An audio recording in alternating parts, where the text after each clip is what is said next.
à toutes et bonjour à tous. Aujourd'hui, épisode un petit peu spéciaux des interludes culturels, puisque là on se retrouve en cette période merveilleuse de Noël. Avec un décor de Noël. Voilà, mais qui est trop surexposé, donc du coup personne ne le voit. Personne ne le voit, mais, voilà, mais c'est très chrétien tout ça. C'est la magie de Noël. Né le divin, né chou. L'intention y est, et donc du coup on se retrouve avec... Chantons tous on a viré le pédo. Oui, donc c'est assez particulier parce que vous ne voyez plus dans le décor du charmant jardin, en même temps c'est pas trop la saison. Mais on va y revenir, on y reviendra. Mais c'est juste, c'est juste un interlude parmi les interludes, dans le sens où après a priori deux épisodes interludes en mode Noël, on reviendra dans le jardin. Exactement. Voilà. Donc du coup, pourquoi on fait ça ? Pourquoi on fait ça ? Parce que on voulait parler justement de l'actualité, voilà, film, revenir un petit peu sur ce qui est sorti récemment et vous faire des recommandations qui nous tiennent particulièrement à cœur. Voilà. Donc entre autres. Par rapport à ça, le sommaire s'affiche en bas. Voilà, comme et d'habitude. donc plus sur le côté. Enfin, il a toujours été fiché. Bon, voilà. Mais avant. Voilà, bref. Ça. Enfin, bon. Donc du coup, on se retrouve pour un petit peu chaque catégorie. Voilà, et puis voilà. Ça, bref. et on vous dit à tout de suite pour la première catégorie. Exactement. You might have to decide between seeing your children again and the future of the human race. We'll find a way. We always have. Donc Interstellar, un film qui a marqué beaucoup de personnes, mais qui s'est fait aussi beaucoup bâcher pour... Comme tous les films de Christopher Nolan. Enfin, sur les films... Non, pas sur tous les films de Christopher Nolan, mais surtout, les derniers. Surtout les 2-3 derniers, voilà.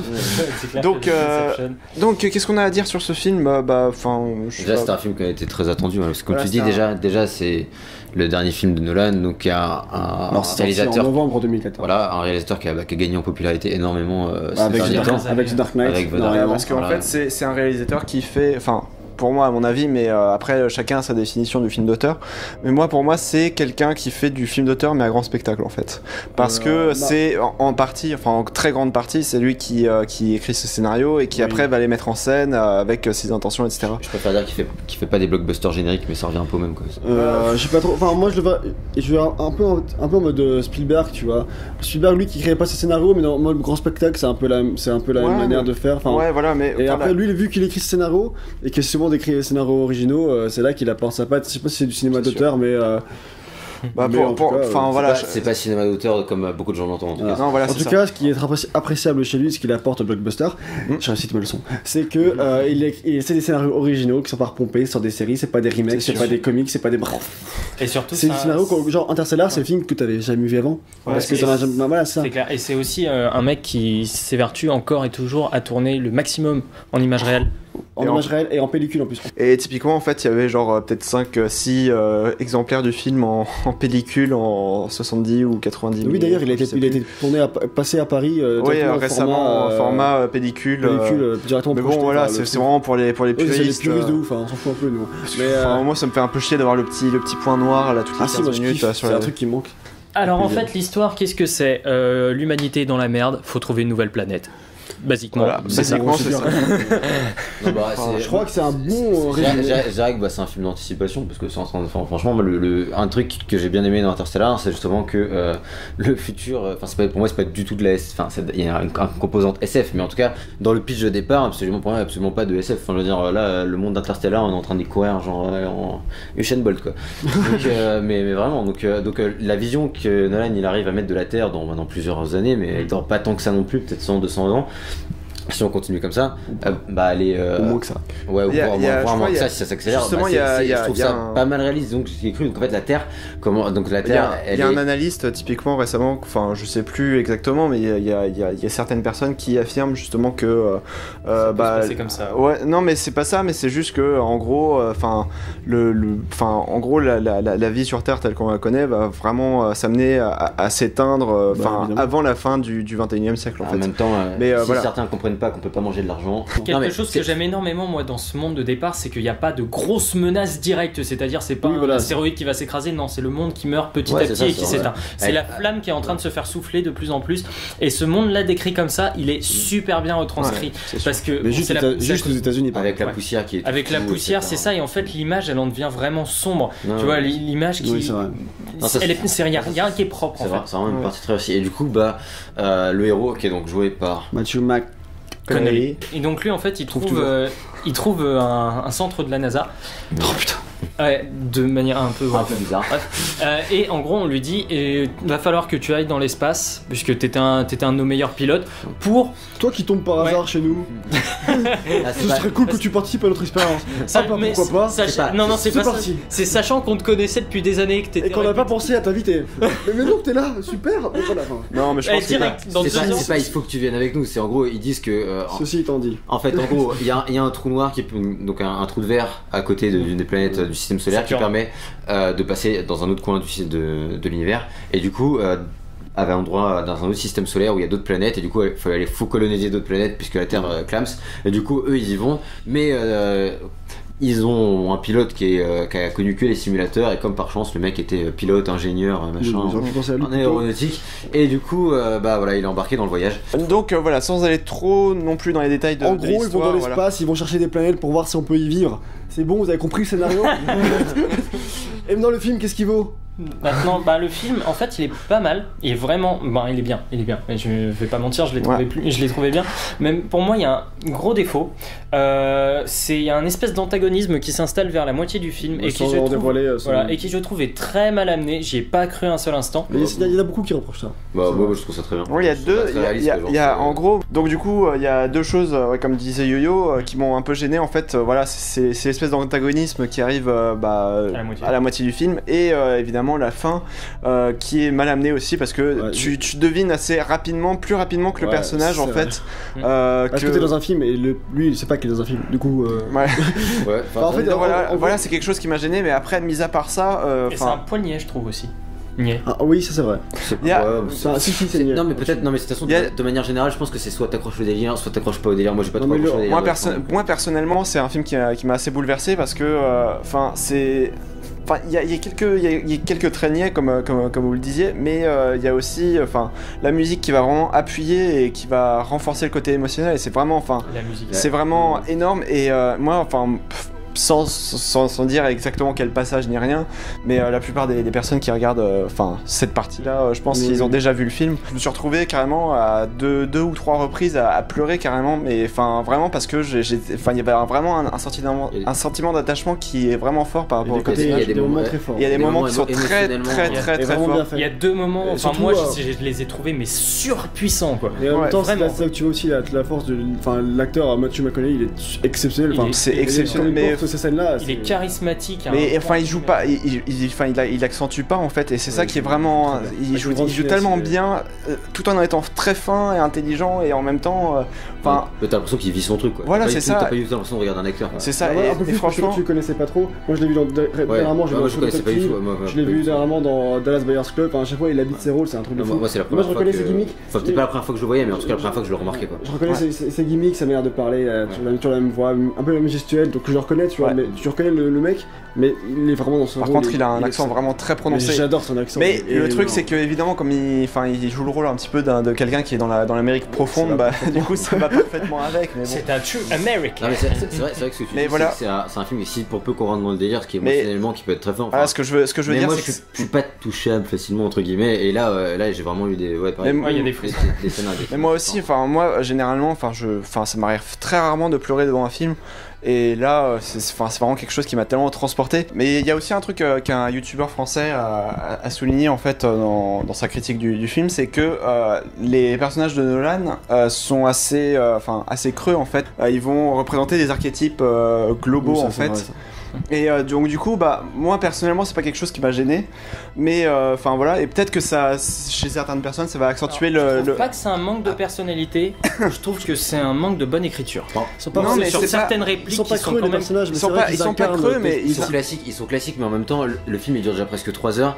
Il y a tellement d'autres choses, c'est pas un film sur la psychologie des personnages, c'est pas l'intérêt du film. Mais ce que je voulais, le fait qu'il soit classique en soi, personnellement je trouve qu'on s'en bat les couilles. Mais voilà, un ou deux traits, mais ces traits là sont bien travaillés. Et voilà, ce que je veux dire, c'est que en fait, c'est pas quelque chose qui m'a gêné en soi, puisque justement, chez certaines personnes, ça va peut-être accentuer justement l'attachement à un personnage, puisque on va incorporer de nous-mêmes en fait des traits de personnalité, et donc du coup, moi personnellement, c'est pas quelque chose qui m'a gêné, mais c'est quelque chose que je tenais à souligner parce que c'est quelque chose que tu remarques en fait hors du film. Très sincèrement, ça m'a absolument pas dérangé quand je le regardais, quoi. Non, voilà, durant les 2h50, j'étais juste j'ai trouvé un poil long. En fait, le personnage je sais plus comment il s'appelle, le personnage principal, il est vachement bien écrit, mais après c'est genre le personnage de Anne Hathaway qui est un peu moins bien, qui est un peu moins fin. Il y a des répliques qui sont vraiment t'as des trucs en fait qui sont vraiment bien pensés, qui a des idées, mais elles sont pas poussées. Genre, typiquement, il y a une relation amoureuse entre Anne Hathaway et un des éclaireurs de l'espace qui est parti, et genre c'est mis comme ça. C'est mis comme ça, ils en font rien en fait. Enfin,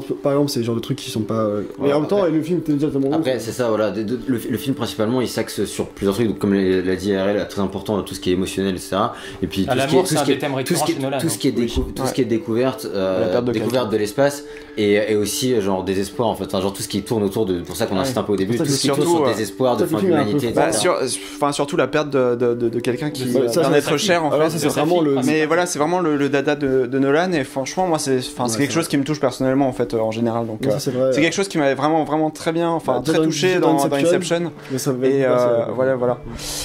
Sinon, mis à part ça, on avait parlé de la musique juste avant, et j'ai été très choqué d'apprendre que c'était Hans Zimmer quand je suis arrivé au générique, parce que j'ai trouvé honnêtement qu'elle déchirait. Enfin, elle est. En fait, il y a énormément de nappes, et c'est du synthé. Alors c'est du synthé, non, c'est de l'orgue, mais c'est de l'orgue qui a été clairement radouci, parce que l'orgue en principe ça pète. Il y a un thème principal qui revient constamment. Et il y a un thème qui il y a 2-3 thèmes en fait principaux. C'est des notes, c'est pas des thèmes, c'est des notes, c'est des passages en fait qui reviennent, mais c'est pas des thèmes. Mais franchement, moi j'ai voilà, et moi j'ai écouté l'OST plusieurs fois, j'ai écouté l'édition normale, j'ai pas écouté encore les tracks supplémentaires de l'édition spéciale. Mais l'OST elle est tellement, elle transporte tellement d'émotions, et franchement, c'est une des meilleures OST que j'ai écouté en fait. Avec celle d'Inception en fait, mais je pourrais plus trop clasher Hans Zimmer pendant au moins un an là, parce que genre on l'avait vu dans 12 Years a Slave ou des trucs comme ça cette année où il était nul. Il y avait un avant Inception et un après Inception en fait. Et là ça marque quand même un point, un renouveau en fait. Il y a plein de gens qui disaient quand même Hans Zimmer a fait de la musique pour la première fois depuis 5 ans, tu vois, genre s'est remis à faire la. Non mais voilà, mais ce que je voulais dire par là, c'est qu'il y a vraiment une ambiance qui est très très marquée en fait grâce à la musique. La musique aussi elle participe énormément à toute l'ambiance qui englobe le film, et l'orgue ça donne vraiment l'impression d'un espace très grand, puisque l'orgue c'est souvent utilisé dans les églises, c'est souvent extrêmement grand, donc c'est vraiment l'impression d'espace que ça donne, et l'orgue comme c'est un instrument extrêmement grandiloquent puisque c'est énorme, c'est très imposant, disons que une sensation imposante quand tu sens écrasé par tu te sens écrasé, mais en même temps il sait mettre des pauses dans la musique, c'est-à-dire que la musique est pas toujours présente, parfois il y a des gros silences qui sont tout aussi pesant pour le spectateur. La majorité des trucs, c'est des petites tracks d'ambiance qui en font quand même. Mais franchement, toute l'ambiance, vraiment toute l'ambiance, moi j'ai vraiment kiffé. Et il y a un truc aussi à préciser, c'est que même Hans Zimmer n'était pas au courant en fait du scénario du film. En fait, en gros, on l'avait juste, Nolan avait juste pitché en fait le film. Et en gros, Hans Zimmer a juste fait des samples en fait plus ou moins longs. Et en gros, après c'est Nolan Nolan est sûrement le monteur, le mixage son, etc. qui ont fait, qui ont assemblé un petit peu tout. OST dans le film.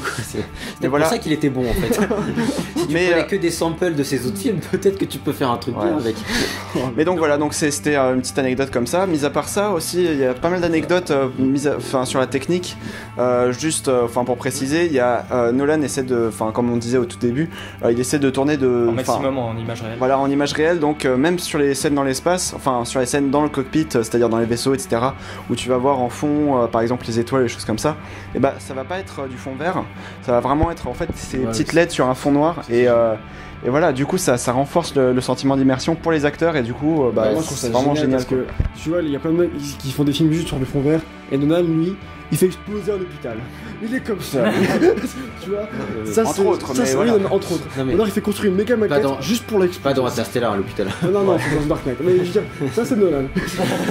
Ça c'est le côté que surtout que généralement, plus quand c'est sur fond vert, ça se voit quoi. Mais là, au niveau des effets visuels, c'était vraiment très très, très bon. Très très bon. Globalement, à part la fin qui m'a fait décrocher, sinon tu te sens pas vraiment dans un film, t'es vraiment dans le délire. Si t'accroches, en fait, le truc de la fin d'Interstellar, j'aimerais juste revenir 2 secondes dessus, c'est que j'ai beaucoup d'amis qui s'enseignent beaucoup sur la physique quantique, qui sont qui adorent ces théories-là et qui adorent du coup Interstellar pour tout ce qu'il apporte, tout ce qu'il essaie d'imager en tout cas. Le problème, et je suis tombé d'accord avec le mec, c'est que c'est mal amené dans le film, ça tombe comme un cheveu sous la soupe, et du coup c'est ça qui est un peu qui m'a fait sortir du film personnellement à ce moment-là. Je me suis dit ah ouais mais non c'est vraiment trop, puis en plus c'est cousu de fil blanc par rapport au début, enfin moi ça, puis en plus ça rajoute un côté un peu mieux, après il y a des gens voilà, moi j'ai adoré la fin, moi typiquement j'ai adoré la fin, enfin dans tout ce qu'elle a c'est juste qu'elle a été mal amenée, la manière dont ça a été amené, faut juste rentrer dans le délire en fait. Voilà c'est ça. Le problème c'est que pour moi le film il amène pas assez bien ça pour que tu puisses rentrer dans le délire. Je suis d'accord avec toi. Et juste pour terminer par rapport à la technique, en fait il y a aussi un truc qui est important, c'est que Nolan a écrit son scénario conjointement avec un scientifique qui faisait tout un tas de théories, enfin je sais plus exactement son nom, il va être affiché en bas grâce à Yo-Yo. Et donc du coup en fait ce qu'ils ont fait c'est qu'ils ont directement en fait, Nolan a pas mal posé des questions à ce scientifique, et il y a certains trucs sur lesquels le scientifique n'était pas tout à fait d'accord, ça a utilisé carrément les calculs du scientifique en question. Ah oui, ils sont sur le tableau dans les écoles, ils sont affichés les formules, c'est des vraies formules. Non mais ça c'est des vraies formules sur les tableaux par exemple, mais aussi tout ce qui est rendu en fait d'image par rapport aux trous de verre et aux choses comme ça en fait, ça va utiliser les calculs etc pour justement voilà. En même temps. Et là ça a pris genre je sais pas plusieurs centaines d'heures d'encodage etc donc de rendu, et voilà ça montre à quel point le film il est vraiment très basé sur des théories qui sont mais en même temps, c'est plus facile de mettre une équation que tu connais déjà pour générer un trou noir plutôt que d'en inventer une. Donc, à mon avis, c'est aussi une solution de facilité. Même si c'est compliqué à faire, c'est quand même plus simple que. Non, mais ce que je veux dire par là, c'est que voilà, c'est pas basé sur du. Oui, c'est pas juste un tourbillon comme ça, quoi. Voilà, c'est ça. Il y a une équation là. Et enfin, toi, Gag, surtout le point qui t'a. C'est pas le truc qui m'a le plus gêné, mais disons qu'avec un film comme Interstellar, on peut s'attendre à vraiment des émotions de voyage, voyager peut-être un petit peu plus. Voyager un peu plus. En même temps, et je comprends le pitch, c'est que vu que le film a un côté un peu désespoir, et on peut pas trop nous faire rêver, tu vois, nous miroiter un truc de fou. Mais on s'attarde pas assez sur les planètes. Par exemple, c'est ça. Mais après, je comprends qu'on fasse un petit peu d'accord, mais ça m'a pas. Ça m'a pas. J'étais déçu sur le coup. Maintenant, je suis beaucoup moins déçu avec le recul. Parce que ça va bien dans le propos global. Maintenant que le recul, je vous dis que c'est pas si grave, mais c'est vrai que j'aurais voulu peut-être un peu plus. Moi, typiquement, finalement, la planète qu'on montre le plus, qui est mieux montrée, c'est comme la Terre. Et au final, c'est aussi une idée. En général, pour conclure, c'est pas un Solaris, c'est pas un 2001 Odyssée de l'espace. Ça n'a rien à voir. Arrêtez les comparaisons. C'est Interstellar de Christopher Nolan et c'est tout. Même si Christopher Nolan fait quand même des références à 2001 parce qu'il est fan et que des fois il rend quelques hommages. Mais c'est pas. C'est que pour moi la fin elle est aussi foireuse que dans 2001, mais alors dans 2001 c'est génial. Par contre dans Interstellar c'est nul, mais alors que c'est exactement le même genre de délire. Mais Kubrick. Mais alors que moi j'ai pas accroché à l'un, j'ai pas accroché à l'autre, je me sens cohérent. Tu vois. Alors qu'il y en a plein qui me semblent beaucoup moins cohérents. Moi il y a quelque chose qui me dérange énormément, c'est quand on dit que c'est un réalisateur qui est prétentieux quand ça ne veut absolument rien dire. C'est pas tellement justifié, voilà. Prétentieux, ça veut dire que c'est un mec qui se la pète sur ce qu'il fait. C'est pas parce que c'est quelqu'un qui est froid que c'est quelqu'un qui forcément se masturbe sur ses propres films. Et en plus, surtout c'est un mec qui, tu sens qu'il sait qu'il fait pas de la merde. En même temps, il fait pas de la merde, donc c'est normal. En même temps, avoir une estime de soi, c'est pas une mauvaise chose. Oui, c'est clair. Il y a une différence. Ça se ressent dans la réalisation des fois un peu. Il y a une différence entre un petit ego et une grosse prétention, tu vois. Non, de toute façon, il y a rien de plus. De toute façon, il y a rien. Je veux dire, un beau film. Enfin après, il plaît ou plaît pas, mais en tout cas, ça reste un bon film. Après, pour moi, le problème de Nolan, c'est qu'il est pas moins prétentieux que de Tarantino. Pour moi, Nolan, le vrai problème du film, c'est qu'il est trop didactique en fait. Il cherche tout le temps à tout expliquer. Ouais. Ça du coup ça fait que ça dure sur 2h50. C'est l'aspect grand public. C'est l'aspect grand public, c'est la patte Nolan aussi qui le veut. Sur 2h50 c'est long quand on t'explique toutes les 5 minutes pour te garder dans le truc.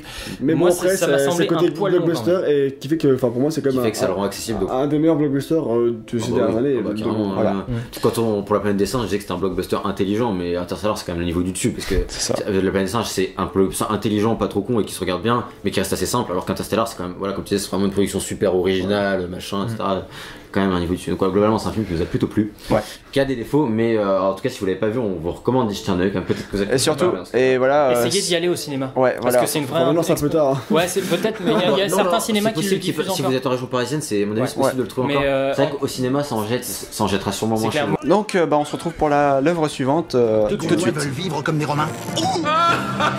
Son plan se déroule 1000 fois mieux que prévu. Il y a un village à raser. Vous vous fourrez le doigt dans l'œil jusqu'au Cubitus. Raison. La ferme Cubitus. Chargez. Vous ne passerez pas. Et le barbu, tu dégages. Il faut voir aussi le bon côté. La motivation reste intacte. Et ça, c'est formidable.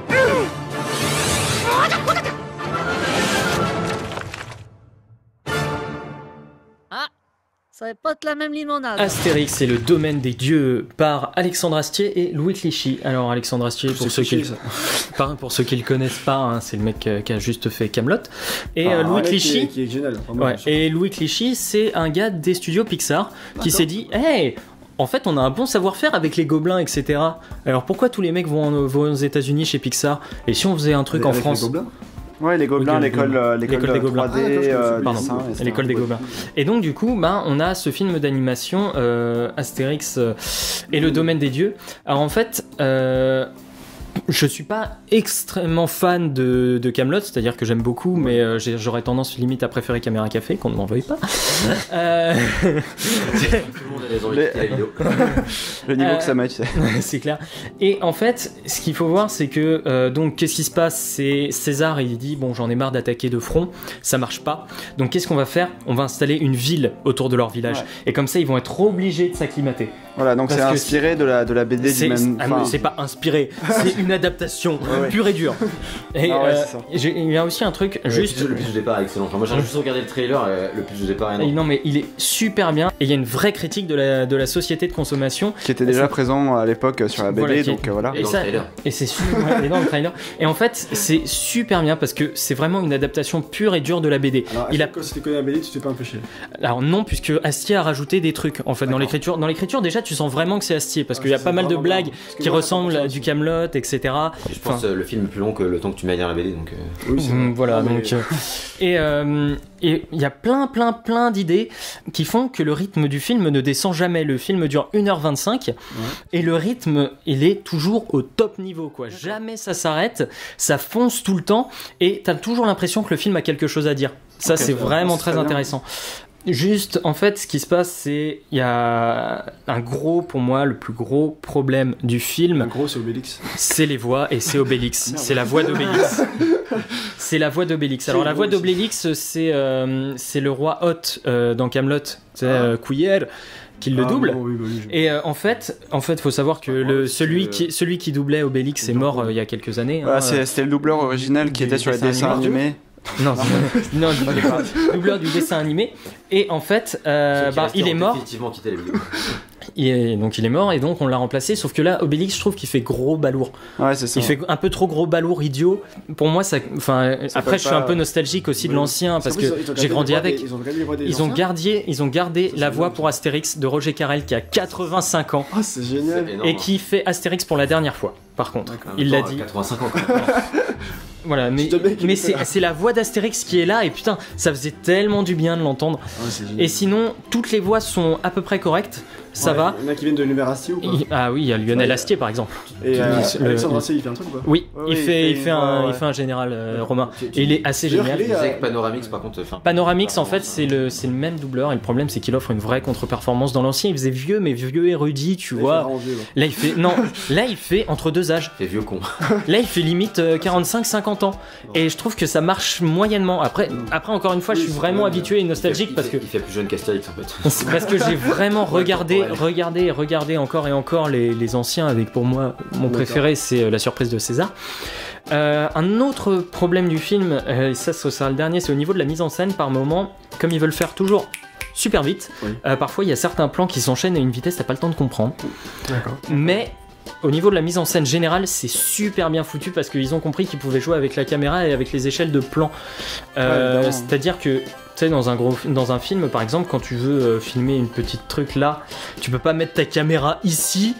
Sur une espèce de table, tu peux pas foutre ta caméra pour avoir un plan monumental. Oui. Alors que là, ils y arrivent vraiment et ils jouent avec ça. Ils jouent avec ces effets de grandeur, comme ça. Voilà, la perspective est super bien utilisée dans le film. Et un autre truc qui est vraiment super, c'est que j'avais beaucoup peur pour la 3D. Moi aussi, j'avais extrêmement peur. Il est que en 3D ? Non, mais la c'est 3D, le film, parce que d'accord. c'est pas un dessin animé, c'est un film d'animation. Quand il a lancé, je pensais que ça serait ça. Rien que le trailer, ça rend bien. Enfin, Moi j'ai pas eu le trailer. Et en fait, c'est super. D'accord. Mais c'est génial, le film est magnifique. moi, j'ai trouvé joli aussi. Il y a une super animation de tous les instants et sans dénaturer les personnages, ça les caricature, ça permet de donner des gros nez, etc. Tu vois, mais ça rend vraiment hommage aux personnages. Et je trouve qu'Astier a très bien foutu sa patte dans l'ensemble, ce qui fait que c'est un film qui est très marrant mais qui critique énormément. Et le problème, là, pour moi, c'est autre chose, c'est que c'est un film d'animation, mais c'est pour les enfants, c'est moyen. Ah oui. Parce qu'en fait, il y a très peu de blagues directes d'animation, c'est-à-dire de coups de poing dans la gueule, Plein de etc. références et tout, c'est ça. Il y a plein de références et il y a aussi beaucoup de critiques, comme je dis, sur la société, etc., que les plus jeunes ne pourront pas forcément comprendre. C'est les gamins ils aiment bien. Donc... Voilà, mais Ouais, non, mais je veux dire, pour les gamins, c'est bien parce que ça bouge tout le temps aussi, tu vois, ça s'arrête jamais. Non, mais je veux dire, après en blague direct, si t'amènes ton gosse, moi j'y ai été, bon, il y avait que des personnes de 70 balais dans la salle, moi. Mais j'ai entendu quelques potes qui m'ont dit, ils y étaient, le gamin qui demandait parfois qu'est-ce qui se passe, maman, tu vois. Mais il était con, quoi. Et je me dis que pour les ados aussi entre deux âges, ben tu sais, moi quand j'avais 15 ans, j'avais dit à un pote, hey, tu viens, on va voir ce film d'animation. Il m'avait dit, tu regardes encore des films d'animation, toi, mais t'es un gamin. Ok, mais depuis il a évolué, hein, depuis il a grandi. Mais je veux dire, C'est à 15 Il y ans, a des flingues dans ton film d'animation. à 15 ans, Est-ce qu'il y a du sang? À 15 ans, c'est pas forcément non plus le film le plus cool. Je conseillerais plus la BD, puisque le film est vraiment transposé de la BD. Ça donne envie, comme ça. Mais ça être un film sympa, c'est quoi. un super film d'animation de 1h25, ça s'arrête jamais, ça bouge tout le temps, il y a beaucoup d'humour, c'est très très drôle. On explose assez souvent de rire. Enfin, moi je sais que, voilà, oui, vraiment à certains moments je rigolais, mais énormément. La voix d'Elysée Moon aussi, je pensais qu'il allait être méga gonflant, tu sais, avec sa voix super aiguë. Il passe vachement bien. Il en est presque top. Est-ce qu'il y a Guillaume Gallienne de la Comédie Française? Oui. Oh, oui. Merde. Non, j'en sais rien. Je sais pas, j'ai pas regardé, mais il y a du Laurent Deutsch, il y a plein de monde. Les copains, voilà, il y a plein, il y a du Laurence Foresti, etc. Enfin bref, c'est un film d'animation qui est vraiment super, que je conseille et qui fait vraiment revivre Astérix, quoi. Et ça c'est bien parce que on a le quand précédent, même bien était... les deux précédents. Moi j'ai vu que le précédent et c'était une catastrophe. Enfin, animation ou pas? Non, pas d'animation. Il y en a un qui est sorti il y a pas longtemps, c'était avec les Indiens. Ah oui, qui était pas bien non plus. Non, il était pas bien non plus. Bref. Donc voilà, super film d'animation. Conseil. Ok. For centuries, man has tried to wield it. But in fact, no one else will hold the sword. The heavenly sword will be mine. And with it, the power of the gods.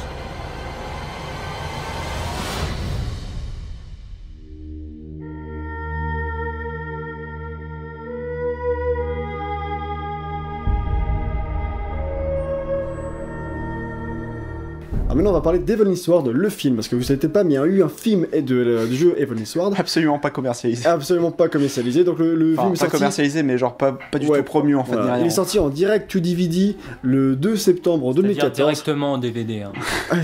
Voilà, il faut être traduire. Je crois que c'est même juste en ligne, t'as pas de DVD physique, quoi. Non, mais enfin, c'est dit. Ouais, je crois qu'il est. Je crois qu'il y a un DVD physique. Il y a un DVD, mais pas chez nous. Ah oui, pas chez nous, ok. Mais voilà, donc, et ça a été fait par un studio qui est. Blockade Entertainment, avec justement, je sais pas s'ils ont travaillé avec Rainmaker sur ce film-là. Je suis plus sûr. Enfin, je sais pas si c'est Rainmaker qui a fait le. Enfin, bref. Donc voilà, c'est un des deux ou les deux, je sais pas. Et donc, en fait, c'est ceux qui vont faire le prochain film Ratchet & Clank et le prochain film Sly Cooper. Donc voilà. Donc c'est pas des gros, enfin c'est pas des petits films pour mine de rien. Les prochains. Voilà, les prochains. Voilà. Heavenly Sword est un petit film. Et donc du coup, en fait, pour tester un petit peu leurs compétences, ils ont, en gros, ils ont demandé un petit peu à Sony. Ça fait peur. J'espère que c'est pas vraiment pour tester leurs compétences. Non mais voilà, mais c'était vraiment pour. En fait, en gros, c'était un petit peu pour se faire la main et essayer de faire, en gros, Qu'est-ce que vous savez faire? Voilà, c'était par rapport à 2 euros. Voilà. Qu'est-ce que vous pouvez faire avec un budget de merde? On voit qu'on peut faire avec un meilleur budget. Donc voilà, donc en fait, ça a été fait un petit peu juste avant Ratchet & Clank, le début de la production de Ratchet & Clank. Et donc du coup, ça a été fait un petit peu à l'arrache apparemment. Voilà, parce que du coup, ça a été fait. Ça a été vraiment fait, pas dans l'optique de faire un gros film, mais de faire un film. Je savais que ça allait faire de la merde. Ouais. Enfin, c'était clairement prévu pour tester les fins. En gros, du coup, Heavenly Sword. Ah oui, et donc du coup, en fait, ce qui est important à signaler, c'est qu'ils ont pris directement les assets du jeu. C'est-à-dire qu'ils ont juste fait les animations et les choses comme ça, mais ils ont pris les assets du jeu. En fait, c'est ça qui est ressorti. Ninja Theory a filé les assets Et donc voilà, du coup, ils ont pas tout créé. Le film était plus moche que le jeu. Alors là, non, le film est déjà beaucoup plus moche que le jeu. Non, mais. Ah non, mais. Attends, laisse pas. Peut-être pas au niveau des. Enfin, tu sais, ça. Ah ouais, mais je sais pas quels assets ils ont pris, et peut-être le logo. Non, mais. Non, je sais pas quels assets ils ont pris, enfin, en tout cas, le film, il a déjà pas de budget. Déjà, le jeu est un jeu qui est globalement mal aimé, mais je vous invite à voir notre test. Ouais, moi j'adore. Parce que, enfin, moi, je sais pas. En fait, plus j'y pense, plus je le trouve vraiment cool ce jeu. Alors, peut-être que quand j'y rejouerai, peut-être que je le trouve moins cool que ça, mais j'ai vraiment fait. Même ça, c'était rigolo un peu, mais c'est un peu chiant des fois. Mais... Bref, on s'en fout, on parle pas du jeu. C'est quand même un jeu que moi qui m'avait marqué, notamment par son univers, et mine de rien, pour son histoire. Pas parce qu'elle est particulièrement écrite, mais parce qu'elle est particulièrement bien racontée. Et il y a de bons personnages. Parce qu'il y a des bons personnages, pas tous, mais là, il y a de bons personnages. Et notamment, il y a Andy Serkis qui incarne le roi Bohan, qui est le méchant du jeu, et c'est Andy Serkis qui a réalisé les cinématiques du jeu. Donc vraiment... c'est lui qui a réalisé le... Ouais. D'accord. Non, il a dit... Non, si, ouais, il était directeur de cinématique Il a été pris en charge de tout ce qui était motion capture. Alors je sais pas s'il a tout réalisé. Ah d'accord, ok, non, c'est directeur motion capture en fait. Ouais, c'est pas le réalisateur, genre c'est pas lui qui a cadré les plans et des choses comme ça. Je sais pas en fait. Bon, on verra bien. Parce qu'il est réalisateur aussi. Cherchez. On s'en fout, c'est pas là-dessus. Mais donc voilà, les cinématiques du jeu étaient particulièrement bien réalisées et vraiment une intensité narrative. Donc un film en soi, pourquoi pas? Si tu fais aussi bien que le jeu au niveau narration, pourquoi pas? Le problème, c'est que non. Déjà, le jeu il date de 2007, c'est un des premiers jeux exclusifs à la PlayStation 3. Le film date de 2014. Le film est beaucoup moins beau que le jeu. On dirait un jeu PS2 avec des textures de PS1 vaguement. On resterait en HD pour la PS3. Voilà. Porté sur PC et reporté sur PS4 après. Peut-être pas. Ça me rappelle un jeu. Et en gros, du coup, il est pas beau du tout. Enfin, les animations sont un peu saccadées. Moi, ce qui m'a effaré, mais ça c'est parce que c'est moi, c'est les cheveux de Nariko. Les cheveux de Nariko dans le jeu sont sublimes, c'est beau, c'est magnifique. Ça vole dans tous les sens un peu trop. Non mais ça on s'en fout, mais genre dans le film, ce sont des tubes. Ce sont des tubes, moi j'ai pas compris, ce sont des espèces de tubes, enfin de pâte à modeler. C'est des cylindres qui se baladent. C'est des cylindres 3ds Max de base. Franchement c'est ça, hein. Et j'étais trop choqué là, j'étais oh là là mais c'est horrible. Enfin rien que ça tu vois, alors que c'est le plus important chez Nariko. Mais sinon il y a plein de trucs techniques qui sont pourris. Genre, typiquement, t'as un mec qui a une épée qui plante un autre mec, et bah, genre, tu vois, il y a pas de trou dans le vide, tu vois. Il y a pas de trou, et après, il y a du sang qui sort, mais vite fait, enfin, tu vois. Bon, des fois, il y a pas de sang, des fois, il y en a, enfin. J'étais obligé de remarquer tout ce qui est. Revenez un petit peu. Non, techniquement, c'est une catastrophe, du coup, mais peut-être que alors, ça c'est bien raconté. Alors, techniquement, c'est vraiment une catastrophe, et ça, au début, ça m'a gêné, et après, tu t'y fais. Bah, parce que moi, j'avais vu quand même quelques extraits qui avaient été passés au moment où il y avait un trailer sur jeuxvideo.com, et j'ai vu que, en gros, ce qui était chiant, c'est surtout les effets d'éclairage en fait. C'est-à-dire que l'éclairage était tellement plat. Que du coup, les personnages. Voilà. Les éclairages, pas plus que le reste. Non, mais voilà, ce que je voulais dire, c'était vraiment là où ça pèche et c'est là où ça manque de réalisme. C'est juste qu'il n'y a pas d'ombre, il n'y a pas de self-shadow, des choses comme ça. Il n'y a pas tellement de gros ombres marquées. Quand on voit que c'est un peu tout ce qui change sur la next-gen, oui, c'est clair que. Donc, du coup, en fait, techniquement, c'est vraiment à la ramasse, mais pas juste uniquement sur les textures ou les modèles 3D, mais vraiment uniquement sur. Voilà. Mais du coup, alors, le scénario. Et du coup, le scénario, moi j'étais sûr. C'est le scénario du jeu?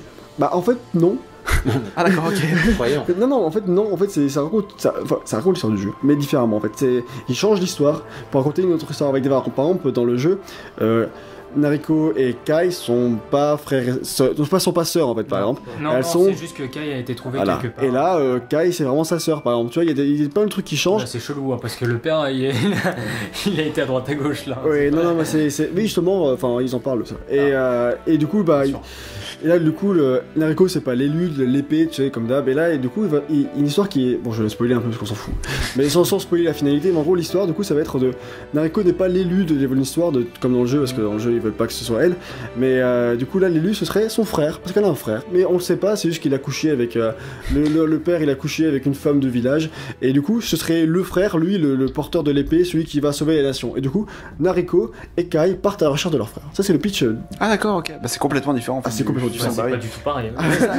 Alors, pas c'est ça, mais c'est ça qui est bien aussi, c'est que quand même par rapport au jeu, ils auraient pu faire un truc bateau, genre une adaptation du jeu. Mais parfois, faire un truc bateau. Parfois, c'est peut-être même mieux de faire un truc bateau. Non, mais voilà, ce que je veux dire, c'est que c'est un parti pris qui est quand même. Un parti pris intéressant. Voilà, intéressant. J'ai bien aimé. En fait, le scénario, du coup, j'étais surpris et du coup, il m'a intrigué. Et il y a des trucs qui sont intéressants. Enfin, à petite échelle. Hein, mais disons que il était pas mauvais en soi et ça permettait aussi de pas avoir un jeu qui soit juste un combat de boss. Tu vois. Enfin, c'est ce que tu m'as dit sur la fin. Non, mais je veux dire, oui, mais je veux dire, disons qu'il y a des intrigues avant d'arriver au combat de boss. Alors que s'ils adoptaient littéralement Heavenly Sword, il n'y aurait pas grand chose à part d'un coup qui va dégommer tout le monde. Là, du coup, il y a des petits, il y a genre un peu voyagé dans des décors qui sont tous aussi laids les uns que les autres, alors que le jeu est magnifique, il y a des décors sublimes, un peu japonais, tout ça, mais là t'es vraiment dans des décors super ternes tout le temps. Il y a une super ambiance dans le jeu. Ouais, là l'ambiance c'est toujours un peu le feu, tu vois. Entre le deux. Je pense qu'ils ont retiré tous les éclairages et les effets d'éclairage et les ombrages juste pour économiser du temps d'encodage en fait. Tu passes un peu dans des volcans, enfin dans les terres un peu grises et tout, il y a aucune couleur en fait, tout est terre, tout le temps. Donc bref. En gros, ils voulaient montrer à Sony qu'est-ce qu'on peut faire si on n'a pas de budget. Non, mais c'est ça ce que je disais. Mais en soi, il m'a quand même intéressé parce qu'il y a quand même une bonne mise en scène des fois dans les combats. Ouais. Ça, faut le dire. J'ai des trucs que j'ai bien aimé. Je me suis pas fait chier pendant l'heure 20 du film, tu vois. Enfin, honnêtement, à part au fois où j'étais en train de facepalmer devant à quel point c'était critique niveau technique. Et il m'a quand même assez. Enfin, relativement plus. Je dirais pas qu'il m'a plu parce que. C'était moins pire qu'attendu, quoi. Ouais, c'était ça en fait. En fait, j'étais surpris en bien du fait que ce soit pas une catastrophe totale. C'est pas bon non. C'était pas bon, mais c'était pas une catastrophe totale. En parce gros, qu'au niveau de la musique, ça donne quoi aussi? Parce que moi, je sais que la musique du jeu. Ah oui, c'était de la merde. Enfin, non, je sais plus. Je sais plus si c'était de la merde. Ça m'a pas marqué. En gros, c'était des fois très classique. Des fois, il y avait des trucs qui passaient bien, mais des fois. Au mieux bien, au pire nul. Non, ouais, moi c'est ça. Des fois, c'était pas du tout adapté. Je pense que c'est pas la peine de faire 10 ans sur. Non, mais voilà. Y a pas grand chose à dire de plus. Disons que. Mais voilà. Mais du coup, de ce qui était vu sur les films Ratchet & Clank et sur les films Sly Cooper. C'est beaucoup plus engageant. Oui, non, mais et ça donne beaucoup plus envie. Non, mais il y a beaucoup histoire, disons que le truc niveau. Enfin, je trouve qu'il y avait des idées quand même. Des fois c'était complètement raté, mais je trouvais qu'il y avait des idées. Déjà, changer un peu l'histoire, c'était intéressant. Tout ce qu'il l'utilise assez bien. Par contre, ce qui est déplorable, enfin, c'est triste, mais c'est qu'Andy Serkis a évidemment pas voulu travailler sur le film. Et du coup, Bohan il est tout pourri, alors que c'est vraiment lui qui est charismatique à mort dans le jeu. Et du coup, sans son charisme, je fais un peu vraiment chier. Andy Serkis était occupé à faire Gollum dans le Hobbit. Donc, il est occupé à faire plein de choses. C'est ça, il a 6 heures. Enfin, et puis il y a ses films à lui, à faire la ferme des animaux, à faire le livre de la jungle. Il va faire tous les animaux en même temps. Et bref. Donc, en gros, c'est pas un film que je recommande du tout, mais après, si vous êtes fan du jeu, pourquoi pas le regarder par curiosité. Voilà, après, j'ai pas beaucoup de fans du jeu alors. Ouais, mais il faut le regarder par curiosité en fait. Voilà. Mais non, il est pas bon. Mais il est pas non plus tragique. Je l'ai trouvé mieux que ce que je m'attendais, c'est-à-dire une sombre merde définitivement écœurante. Mais du coup, c'était mauvais et raté, mais pas non plus tragique. Mais voilà. Il y a beaucoup mieux, ça rend pas du tout hommage au jeu. D'accord. Donc, ça va. Merci.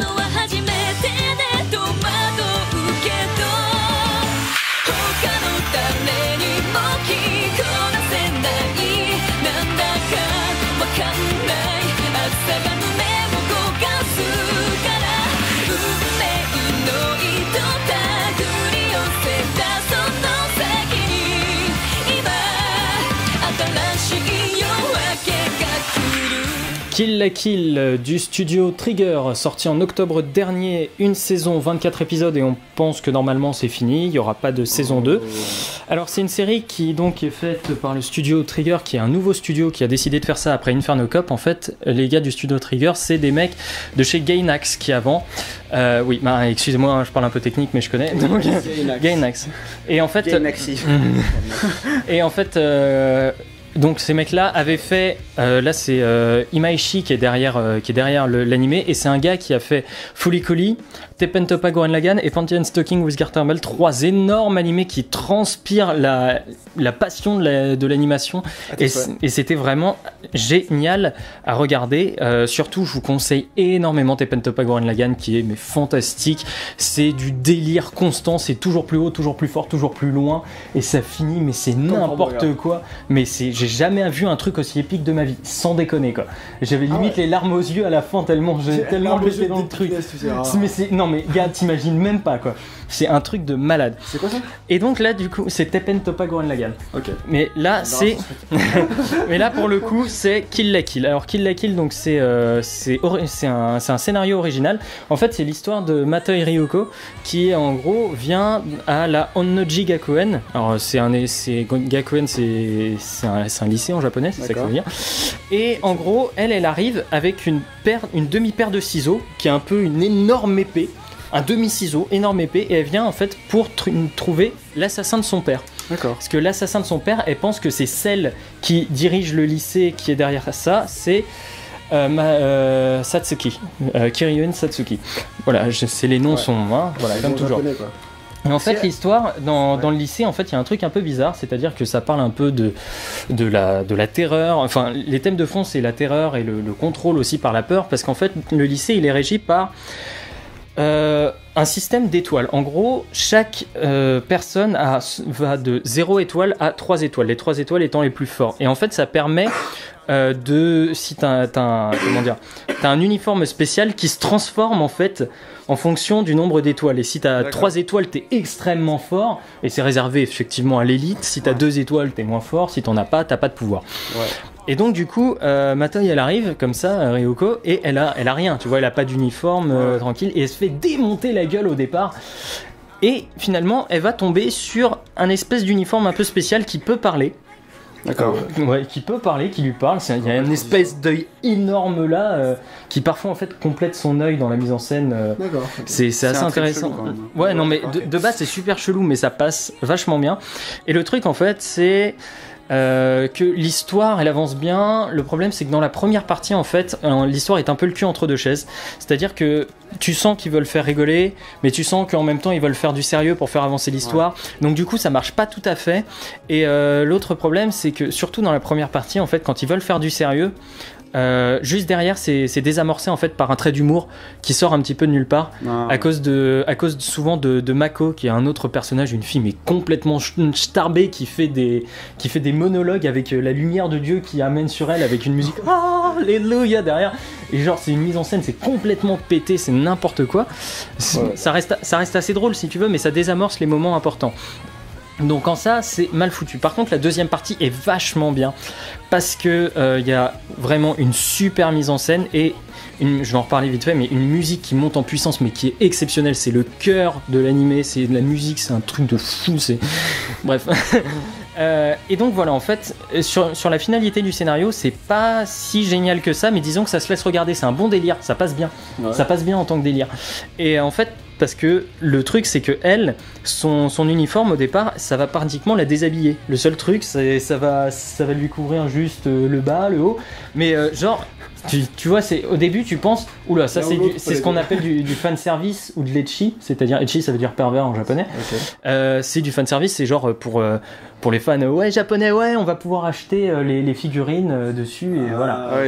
Voilà, c'est pour les japonais. Mais en même temps, c'est tellement montré que au bout d'un moment tu fais même plus gaffe, et en fait c'est carrément voulu.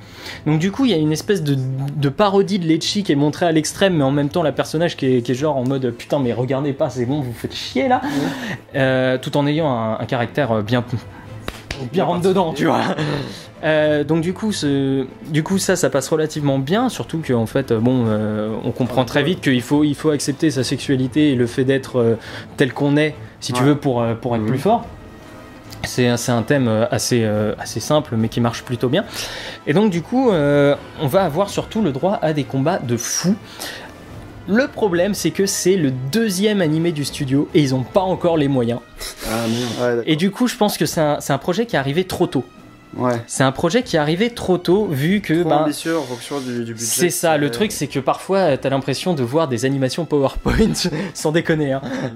C'est con parce qu'il y a certains combats mais qui sont géniaux, mais vraiment géniaux et sublimés par la musique, et t'en as d'autres c'est pas Madoka, quoi. Ah non, c'est-à-dire Madoka, ces animations où genre ça va juste être un sprite qui bouge latéralement dans une salle direction. Je disais que l'année précédente était vachement épique. Mais Mais Gurren Lagann, c'est un truc de fou. Mais en fait, les gens ont surtout tendance à dire ah, c'est Imaishi, donc c'est Gurren Lagann. Mais Imaishi a fait d'autres trucs. Il a fait Panty & Stocking qui est super barré avec 2 anges qui se battent face à des merdes géantes. C'est n'importe quoi.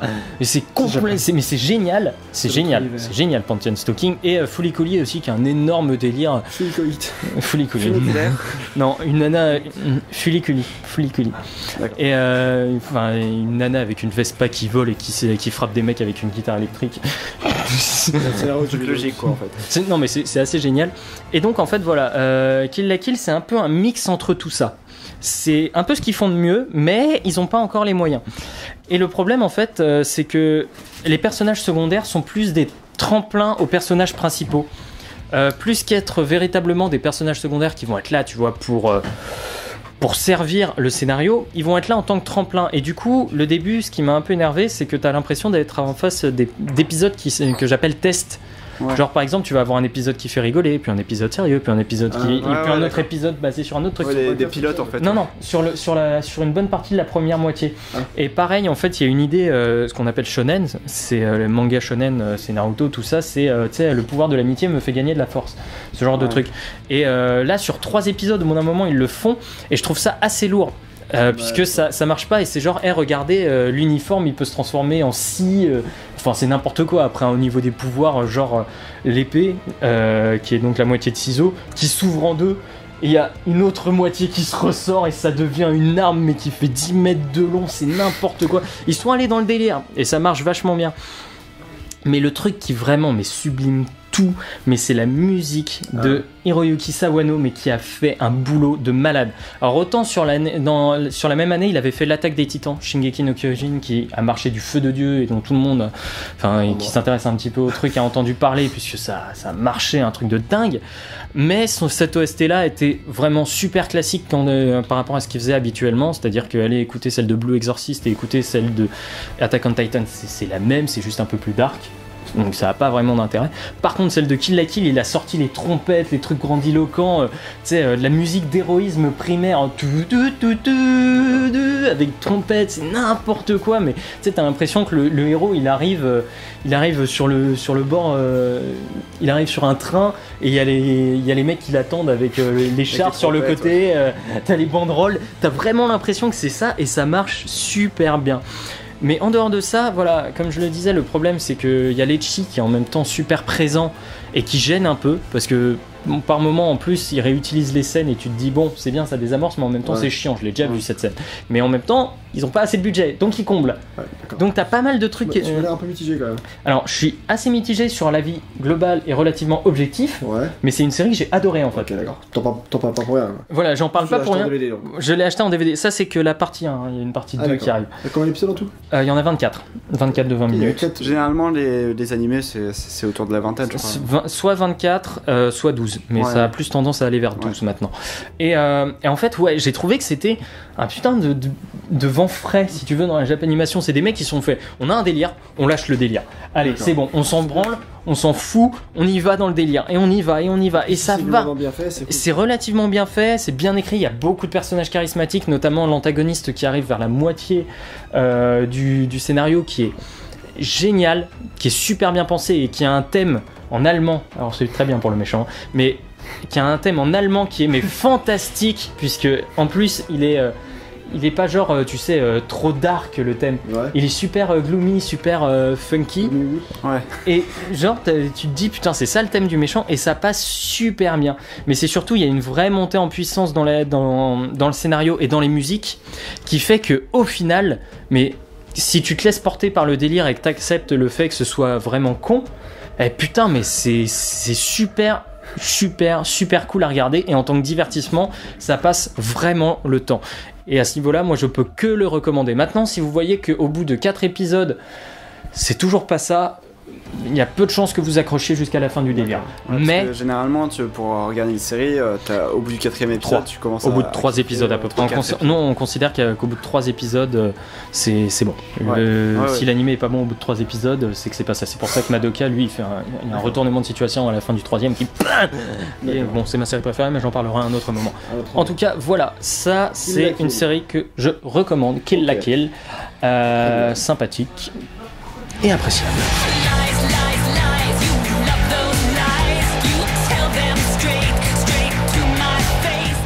Hello Fucktopia. C'est une BD qui est sortie le 20 ou le 21 novembre donc 2014, qui a été dessinée par... Ouais, tout récent, vraiment. Qui a été dessiné par Souillon. Alors c'est un mec qui fait C'est un mec qui est dégueulasse, quoi. C'est un mec qui fait déjà le dessin de Maliki, qui était un webcomic déjà présent sur internet, web, et aussi sur les BD Maliki en général. Là, l'héroïne elle s'appelle Maliki.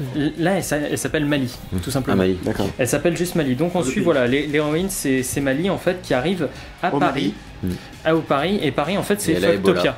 Fucktopia en fait c'est un petit peu le nom qui est donné à Paris, parce que Paris, elle arrive là-dedans, elle vient de la campagne, elle sait pas trop, elle est un peu paumée. En gros ça c'est un petit peu ce qui est pas présent dans la BD, mais disons ce qui en ressort assez souvent, puisque on sent que c'est quand même une fille qui est assez paumée dans ce qu'elle fait souvent. Alors, c'est une paumée de la vie. Voilà, en fait, faut le dire en gros c'est l'histoire d'une paumée de la vie qui est à Paris et à qui il arrive plein de trucs un peu des genre de trucs qui arrivent aux gens qui sont un peu paumés de la vie, qui vont traîner dans les bars le soir tard, qui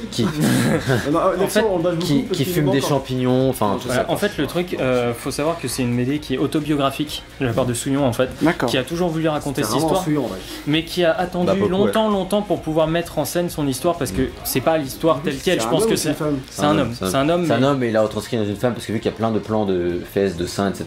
Si ça avait été un homme, ça aurait été beaucoup moins attrayant.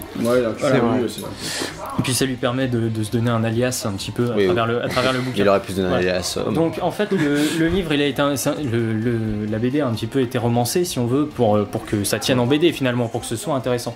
Ça fait 80 pages en fait, et pour moi le problème c'est que ça se lit super vite, et le problème c'est que ça se lit même trop vite, c'est un poil court. J'ai lu les 3 quarts en une demi-heure. Voilà, il a lu les 3 quarts, moi je l'ai lu en 40 minutes. Ça fait 40 minutes au total. Voilà, c'est en fait ça se lit un peu trop vite, le truc c'est 80 pages, mais 20 pages de plus ça aurait pas fait de mal, parce que pour le coup il y a certains personnages qui sont juste effleurés, on sait pas trop pourquoi ils sont là. Disons globalement ça centre sur cette personnage là qui va graviter autour de deux de ses amis en fait, donc une amie fille et un ami mec, et puis un peu autour de sa vie, et globalement en fait d'un côté c'est bien parce qu'il s'attarde pas sur les trucs, en gros sur chaque page tu vas vraiment avoir des informations qui sont importantes. C'est super rythmé en fait au niveau des planches. Ça passe vraiment super vite et tu t'emmerdes pas sur des trucs qui servent à rien quoi. Non, mais puis en plus c'est vraiment pas compliqué. Non, ça se lit vraiment très rapidement. En plus ce qui est bien c'est qu'il y a un super joli dessin.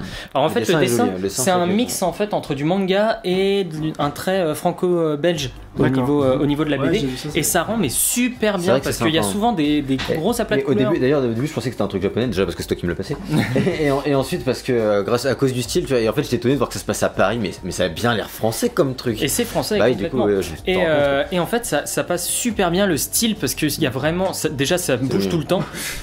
Ça permet oui. Là, c'est la seule page effectivement, mais c'est marqué en bas, c'est voilà, pour public averti. Donc, la scène de masturbation, t'imagines si ça avait été un homme, forcément c'est moins attrayant. Pour les femmes qui le regardent, et en fait, ça ressemble plus à un journal de moi, ma vie, mes emmerdes. Plutôt qu'un conte de fées. Un journal, mais vraiment synthétisé quoi, parce que comme tu dis, c'est vraiment t'as quelques éléments comme ça qui se rejoignent, et t'as l'impression que c'est une chronique quoi. Et en fait le truc c'est qu'il y a beaucoup de gens qui ont été déçus par la fin. Moi de ce que j'ai lu de critiques à droite à gauche, en fait ce qu'il faut savoir c'est que la fin c'est ça. La fin, c'est ça, c'est l'objet, là, c'est la BD. C'est à la fin, tu vois, on se dit, il y a des questions sur, par exemple, est-ce qu'il va réussir à faire la BD ? Est-ce que ça va aller mieux ? Est-ce qu'il va pouvoir vivre de son art ? Là, voilà la réponse. Ok, d'accord. Il la sort la BD. Donc quelque part, la fin, on l'a en tant qu'objet. Donc je trouve ça assez intéressant. Non mais ça c'est intéressant, mais après moi la fin je la trouve hyper explicite. Si t'as un problème d'interprétation sur la fin, c'est quand même que tu vas chercher des choses là où il y en a pas, parce que c'est Solaris ce film. Non mais je veux dire pas, c'est comme si je balance le gars par la fenêtre et qu'il meurt, enfin il n'y a pas de problème d'interprétation, tu vois. c'est pareil, c'est le même genre d'idée, tu vois, genre, c'est hyper moi globalement, enfin j'ai bien aimé le lire, tu vois, c'était sympa. Par contre je trouve que c'est vraiment hyper classique quoi, c'est genre une meuf qui a des emmerdes et c'est hyper classique sur toute la ligne, quoi. Il y a vraiment. Voilà. Par contre, le truc qui est vraiment intéressant, c'est que sur la première partie, il y a plein de traits d'humour. Vraiment, j'ai rigolé. Non, mais c'est de l'humour bien cynique, bien écrit, et surtout ça nous parle. C'est de l'humour qui nous parle aussi. Et ça, c'est vraiment drôle. Après la deuxième partie, non mais c'est vrai, j'ai vraiment rigolé sur la première partie. Par contre, la deuxième, elle est plus sérieuse et du coup, par contre, disons que c'est plus porté sur les emmerdes. Très classique, quoi. Parce que des emmerdes comme ça, tout le monde en a, quoi.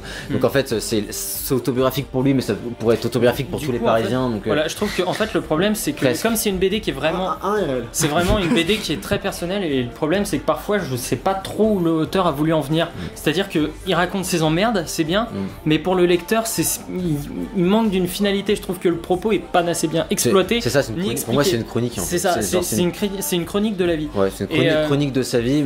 Classique. Voilà.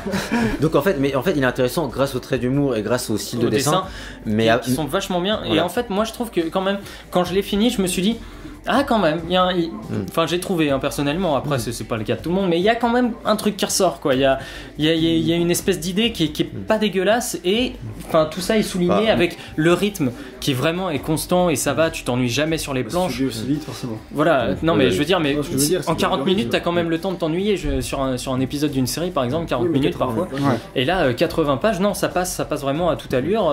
C'est vrai, comme tu dis, il y a un petit truc à la fin, mais encore une fois, c'est un truc classique, quoi. C'est genre c'est bien fait, mais ça reste. Enfin, moi je pense qu'il me marquera pas. Enfin, à part par le style de dessin, puis c'est vrai que l'héroïne est plutôt pas mal. Mais non, mais je la trouve charismatique au niveau du trait aussi. Ouais, je la trouve super charismatique aussi. Et quand elle a son casque en tout cas. Ouais, c'est clair. Mais voilà, globalement, je pense qu'il me marquera pas parce qu'il est quand même hyper classique, quoi. Sur tout le truc, ça pourrait être ok, c'est autobiographique, mais ça pourrait être vraiment l'histoire de n'importe qui, quoi. Voilà, mais il est classique, mais ça marche. Le truc intéressant, c'est que c'est bien raconté, mais bon, c'est comme si n'importe quel mec te racontait sa vie, donc c'est bien raconté, donc c'est cool, et c'est joli, donc ça marche pas mal, mais au final c'est pas si passionnant, quoi. C'est pas passionnant, mais ça se lit bien. Ça se lit bien. Disons que là il est encore un poil cher parce qu'il est à 15€, il vient de sortir. Si tu veux le lire là maintenant, je te le conseille, ça coûte rien, mais après c'est vrai que voilà, acheter en magasin, c'est pour les 40 minutes, je trouve c'est cher, quoi. Pour les 40 minutes. Après, j'avoue que moi il y a certaines planches, j'ai envie de revenir dessus. Moi je déconne. Non, parce qu'en fait je trouve qu'il y a des décors qui sont quand même moi il y a des fois je prenais mon temps, genre par exemple j'avais lu les bulles depuis longtemps et puis je regardais les détails, etc. Et c'est vraiment joli à ce niveau là. Ouais, c'était sympa ça. Mais voilà, ça manque un peu de profondeur. Donc, si vous le trouvez dans une brocante ou un truc comme ça, pourquoi pas, mais après moi j'irai pas jusqu'à... Pas tout de suite, j'irai pas jusqu'à le conseiller de l'acheter, mais si vous avez un pote qui l'a ou quoi, ne le demandez pas, lisez-le, franchement. Ça vaut le coup quand même. Ouais. Et voilà, c'est ainsi que se termine le premier épisode spécial Noël. C'était bien. N'empêche, quel cadeau. Je suis content qu'on l'ait tourné. Franchement, merci. Donc, ta sœur ou l'interlude? Un peu de tout en fait. Donc on espère que cette interlude vous aura plu et que ça vous aura fait découvrir de nouvelles œuvres, évidemment. Nouveau concept. Donc voilà, évidemment, il n'y a pas de souci. Si vous avez des suggestions, n'hésitez pas à nous les communiquer. Alors, on dit ça et pour l'instant on n'en a écouté aucune. En fait, le problème c'est que on n'a pas commencé à tourner encore. Non, mais on n'avait pas vu vos premières suggestions. Mais non, on les a vues. Mais on n'a pas encore tenu compte. mais ça arrive. C'est noté, évidemment. C'est quelque part. Donc du coup, ouais, c'est ça. Sur France Critique. Donc du coup, on se retrouve pour une prochaine fois pour la deuxième interlude de cette spéciale Noël. Voilà, après, selon les vacances de chacun. On verra bien. Peut-être que je vais me manier, on verra. Voilà, exactement. Ciao.